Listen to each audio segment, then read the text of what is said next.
சீக்கிரம் மாறனாதா, சீக்கிரம் மாறும். ஆண்டவராகிய இயேசு கிறிஸ்துவின் நாமம் மகிமைப்படுவதாக.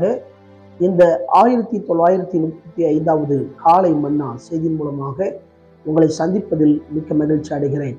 தேவனாகிய கர்த்தர் இரவு முழுவதும் பாதுகாத்து அற்புதமாக 7வது மாதம் 16ஆம் தேதி புதன்கிழமை காணும்படி கிருபை பாராட்டினதுக்காய் தேவனை ஸ்தோத்தரிக்கிறேன். தேவன் நிச்சயமாய் உங்களை ஆசீர்வதித்து பெருகவே பெருக பண்ணுவாராக. நீங்கள் ஆசீர்வாதமாய் இருப்பீர்களாக என்று சொல்லி வாழ்த்துகிறேன், ஜெபிக்கிறேன். இந்த நாளிலும் நாம் யாருக்காக எதற்காக ஜெபிக்க வேண்டும் என்று சொன்னால், கடன் பிரச்சனையில சிக்கி இருக்கிற ஒவ்வொரு குடும்பத்துக்காக ஜெபிக்க வேண்டும். ஒரு குடும்பத்துல பல லோன்கள், அது மாத்திரமல்ல குழு கடன்கள், இப்படி அநேக கடன்ல சிக்கி தவிக்கிறாங்க. அவங்க உழைக்கிற வருமானம் அவங்களுக்கு பத்த மாட்டுக்கு. இப்படிப்பட்ட சூழ்நிலையில என்ன செய்வது என்று திகைத்து கொண்டிருக்கிற ஒவ்வொரு குடும்பத்துக்கும் தேவன் ஆறுதல் செய்யும்படியாக, கடன் பிரச்சனையிலிருந்து கர்த்தர் விடுவிக்கும்படியாக, அவங்க கையின் பிரயாசத்தை ஆசீர்வதிக்கும்படியாக ஜெபிப்போம். தேவன் கடன் பிரச்சனை சிக்கி தவிக்கிற ஒவ்வொரு குடும்பத்தையும் காப்பாற்றுவாராக. இந்த காலை மன்னா ஆதாரத்துக்காக எடுத்துக்கொண்ட வேத வசனம் மத்தேயு எழுதின சுவிசேஷம் 25ஆம் அதிகாரம் 14வது வசனம். அன்றியும் பரலோக ராஜ்யம் புறதேசத்துக்கு பிரயாணமாய் போகிற ஒரு மனுஷன் தன் ஊழியக்காரரை அழைத்து தன் ஆஸ்திகளை அவர்கள் வசமாய் ஒப்பு கொடுத்தது போல் இருக்கிறது. எனக்கு பிரியமான கர்த்தருடைய பிள்ளைகளே, அன்பார்ந்த தேவ ஊழியர்களே, அருமையான நண்பர்களே, இங்கே பரலோக ராஜ்யம் எதற்கு ஒப்பனை போல் இருக்கிறது என்பதற்கு நல்ல ஒரு விளக்கத்தை சொல்லப்பட்டிருக்கிறது. அதாவது, ஒரு எஜமான் இருக்கிறார், அவருக்கு கீழே 3 ஊழியர்கள் இருக்கிறார்கள். அந்த ஊழியர்களுக்கு கொடுக்கப்பட்ட பொறுப்பிலே அவர்கள் எப்படி செய்தார்கள், அந்த பொறுப்பை எப்படி திறமையாய் அதை பெருக பண்ணினார்கள் என்பதை சொல்லப்பட்டிருக்கிறது. அதிலே ஒருவனுக்கு 5 தாலந்து கொடுக்கப்பட்டது, மற்றொருவனுக்கு 2 தாலந்து கொடுக்கப்பட்டது, மற்றொருவனுக்கு 1 தாலந்து கொடுக்கப்பட்டது. இந்த 5 தாலந்து வாங்கினவன் 5 தாளத்தை சம்பாதிக்கிறான். 2 தாளந்தை வாங்கினவன் 2 தாளந்தை சம்பாதிக்கிறான். ஆனால் 1 தாளந்தை வாங்கினவனோ பத்திரமாய் அதை பத்திரப்படுத்தி வைக்கிறான். இப்பொழுது அந்த எஜமான் வந்து கணக்கு கேட்கும்போது 5 வாங்கினவன் 5 சம்பாதித்தேன் என்று சொல்லுகிறான். அதற்கு அவர் சொல்லுகிறார், கொஞ்சத்தில் உண்மையா இருந்தால் உன்னை அநேகத்தில் அதிகாரியா வைப்பேன் என்று சொல்லப்பட்டிருக்கிறது. அதே போல 2 தாளந்து வாங்கினவன் 2 தாளந்தை சம்பாதித்தான் என்று சொல்லப்பட்டிருக்கிறது.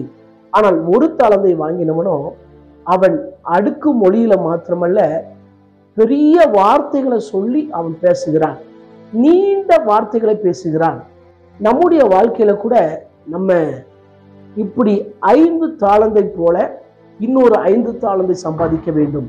2 தாளந்தை வாங்கினவன் எப்படி 2 தாளந்தை சம்பாதித்தானோ அதே போல நம்முடைய ஜீவியத்திலும் சரி, ஆண்டவர் நம்முடைய வாழ்க்கையில பல தாளந்துகளை கொடுத்திருக்கிறார்.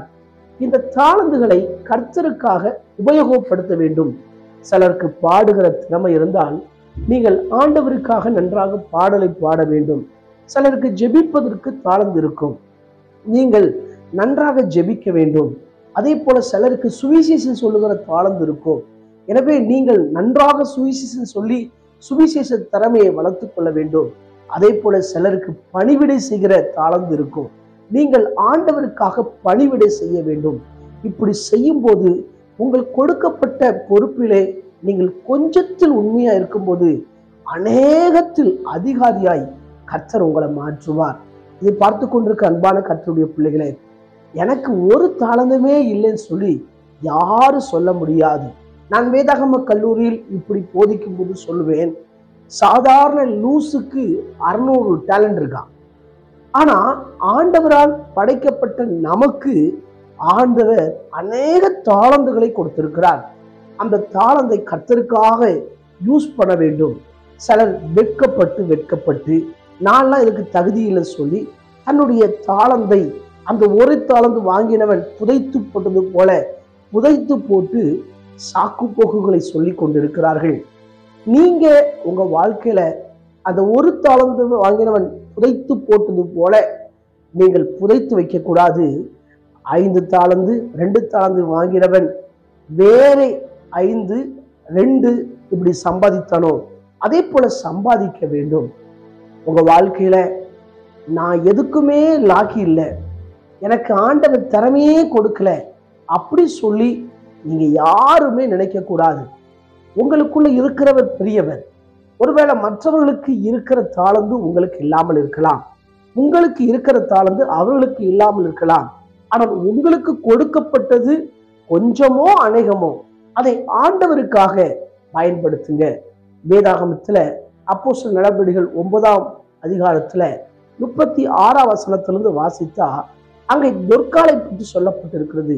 தொர்க்கால் தான தர்மங்களையும் நற்கிரியைகளையும் செய்தாளாம். அவளுடைய தான தர்மங்கள் நினைவு கூறப்பட்டது, அவளுடைய நற்கிரியைகள் நினைவு கூறப்பட்டது. அநேகருக்கு அதை செய்திருக்கிறாள்.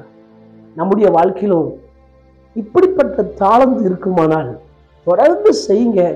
ஆண்டவருடைய நாமம் மகிமைப்படும், உங்களை கர்த்தர் பயன்படுத்துவார். எனவே தொற்காலுக்குள்ள இருந்த இந்த நல்ல சுபாவங்கள் நல்ல கிரியைகள் நம்முடைய வாழ்க்கையில இருக்கணும். இன்னைக்கு நம்ம கண்டுபிடிக்கணும் நமக்கு ஆண்டவர் என்ன தாளந்து கொடுத்திருக்கிறார். அதை கண்டுபிடிச்சு நம்ம இருக்கிற சபைகள்ல அந்த ஆண்டவர் நம்ம கொடுத்திருக்கிற பொறுப்புல இருந்து அதை செயல்படுத்தணும்.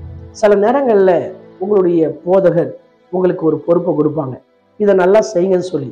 சிலர் எப்படின்னா யாரு சரியா இருக்கா அப்படி சொல்லி அந்த ஒரு தாளந்து வாங்க நம்ம புதைச்சு போட்டாம பாருங்க. அதே போல சில விசுவாசிங்க இருப்பாங்க.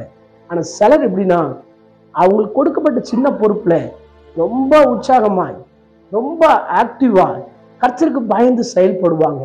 அவங்க மூலமா தேவராம மகிமைப்படும் கட்டப்படும். நீங்க அப்படிப்பட்டவர்களை மாறுங்க. உங்களை கொண்டு ஆண்டவர் பெரிய காரியங்களை செய்வார். இன்னும் அநேக தாளந்துகளை கர்த்தர் உங்களுக்கு கொடுப்பார். நீங்கள் பெருக்கிக் கொள்ள வேண்டும். எல்லாவற்றிலும் தேவ நாம மகிமைக்காக செய்து பாருங்கள். கர்த்தர் உங்களை பயன்படுத்துவார். கண்களை மூடி ஜெபிப்போமா? எங்களை நேசிக்கிற சர்வ வல்லமுள்ள தேவனை, இந்த வேலைக்காக ஜெபிக்கிறேன். எங்களோடு கூட பேசின வார்த்தைக்காக ஜெபிக்கிறேன். ஆண்டவரே, நீரும் பரலோகத்துக்கு சென்றிருக்கிறீர். ஆண்டவரே, மீண்டும் ஒரு தடவை வரும்போது ஆண்டவரே ஸ்தோத்திரம், எங்கள்கிட்ட கணக்கு கேட்பீர். ஆண்டவரே, நாங்கள் அதற்கு பதில் சொல்ல, ஆண்டவரே எங்களுக்கு கொடுக்கப்பட்ட தாளந்துகளை பெருக்கிக் கொள்ள, ஆண்டவரை பயன்படுத்த எங்களுக்கு உதவி செய்வீராக. தொடர்ந்து பிறந்தநாள் திருமண நாளை நினைவு கூறுகிற ஒவ்வொருவரையும் கர்த்தர் ஆசீர்வதிங்க. அவங்க வாழ்க்கையில புதிய வாசல்கள் திறக்கப்படட்டும், புதிய பாதைகள் உண்டாகட்டும் என்று ஜெபிக்கிறேன். நெடுநாளாய் காத்திருக்கிற விஷயத்தில் ஒரு அற்புதம் நடப்பதா ஜெபிக்கிறேன். விசேஷமாய் கடன் பிரச்சனை சிக்கியிருக்கிற ஒவ்வொரு குடும்பத்தையும் கர்த்தர் காப்பாற்றி கடனே இல்லாத வாழ்க்கைக்கு நேராய் நடத்துவீராக. நாள் முழுவதும் தேவ கிருபை எங்களை ஆட்கொண்டு நடத்தட்டும். இயேசுவின் மூலம் ஜெபங்களும் ஜீவனுள்ள நல்ல பிதாவே, ஆமென். ஆண்டவர் சித்தமானால் மீண்டும் நாளை காலை புதிய காலை மன்னால் செய்தி மொழியை சந்திக்கிறேன். அதுவரை தேவ கிருபை தாங்குவதாக. மாரநாதா, இயேசு வருகிறார். ஆயத்தமாவோம், அனைவரை ஆயத்தப்படுத்துவோம். ஆமென். அல்லேலூயா. Praise the Lord.